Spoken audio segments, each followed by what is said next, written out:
How to delete a language on Memrise. Hello everyone, welcome to another tutorial. In this tutorial, I'm going to show you how you can delete a language on Memrise and how do you go about it.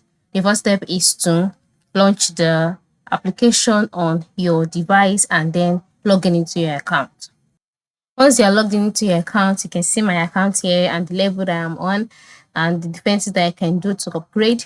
Once you can see this, the next step is to move to the top left corner where you can see the map, the country map of the language that you're learning, and you just click on it.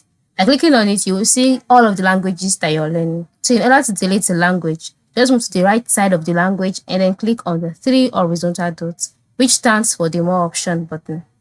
By doing that, you see the option quit.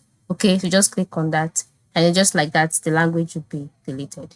It is that simple. And then you'll be required to add a new language. Now, if you don't have any other language, you'll be required to add another language for you to continue, or you'll be taken automatically to the other languages that you have added to your account on Memrise. So this is how to delete a language on Memrise.